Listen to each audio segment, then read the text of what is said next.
Buono, bello e bravo.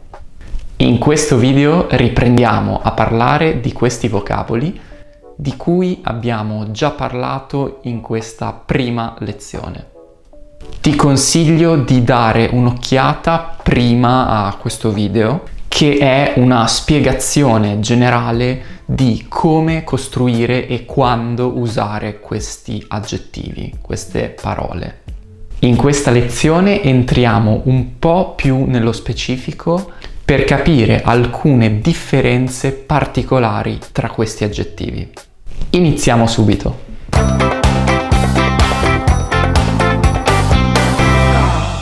Quello che è importante per me farti capire in questa lezione è che questi aggettivi sono a volte intercambiabili e si possono usare quasi come sinonimi. Buono, bello e bravo sono aggettivi e, come sappiamo, gli aggettivi danno un'informazione in più ai sostantivi, ai nomi. Rendono la frase più ricca. Esistono diversi tipi di nomi. Nomi concreti di persone, un amico, di animali, un cane, e di oggetti, un tavolo. Oppure ci sono nomi astratti di emozioni, come una sorpresa, o di azioni, una partenza, che descrivono invece dei processi, delle entità astratte. Possiamo dire subito che l'aggettivo bravo si usa solo con due tipi di nomi: le persone e gli animali. Basta. È corretto dire un bravo amico, un bravo cane, ma non ha senso dire un bravo tavolo, una brava sorpresa, una brava partenza. Questo è scorretto. Il significato di bravo è di una persona che si comporta bene, è educato, rispetta le regole della società. Per un animale il significato è lo stesso. Quindi, per esempio, un cane tranquillo, non pericoloso, che segue gli ordini del padrone. L'aggettivo bravo è molto comune anche con i nomi di mestiere. Ad esempio, un bravo dottore. Ecco, attenzione a questi casi, perché io posso dire anche un buon amico, un buon cane o un buon dottore, e il significato non cambia. Anche l'aggettivo buono, infatti, si usa per indicare una qualità positiva di una persona. Un buon amico è come un bravo amico, cioè una persona affidabile, di cui posso fidarmi. Lo stesso per un buon cane o un bravo cane, un buon dottore o un bravo dottore.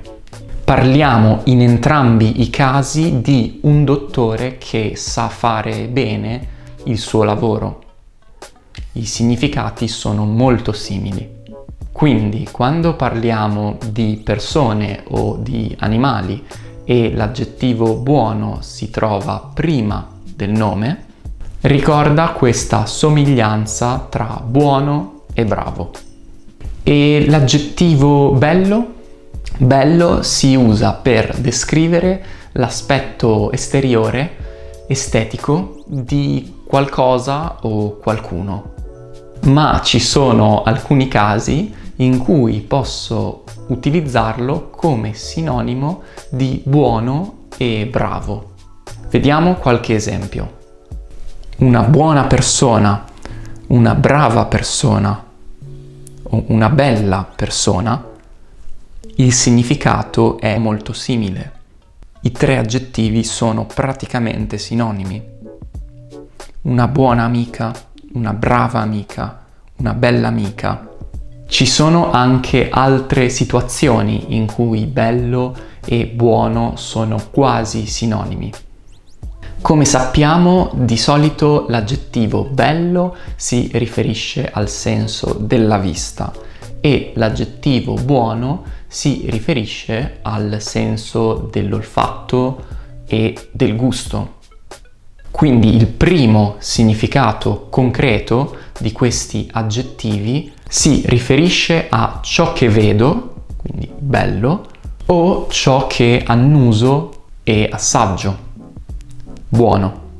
È una bella casa. Buona questa pizza. Alcune volte però questi aggettivi hanno anche un secondo significato.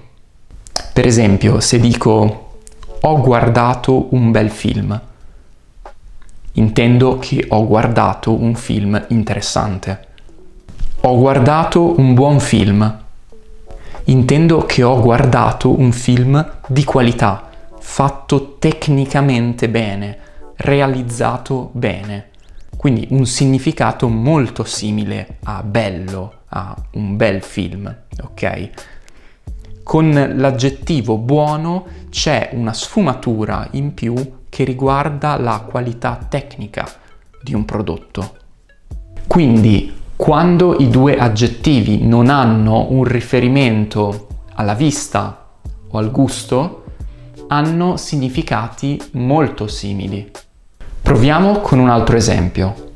È una bella idea. È chiaro in questo caso che un'idea non può essere bella esteticamente. Quindi possiamo dire che il significato è un'idea interessante. Con questo secondo significato, l'aggettivo bello è quindi molto simile a buono.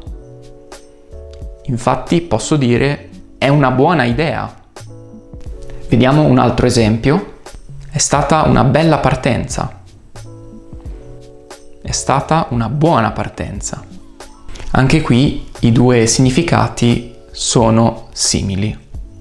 Ricorda che queste non sono regole fisse, ma dei consigli generali che ti do e che possono aiutarti ad orientarti meglio in questo argomento un po' complesso della lingua italiana. Con questi tre aggettivi, inoltre, si usano tantissime espressioni idiomatiche fisse, che magari vedremo in una prossima lezione.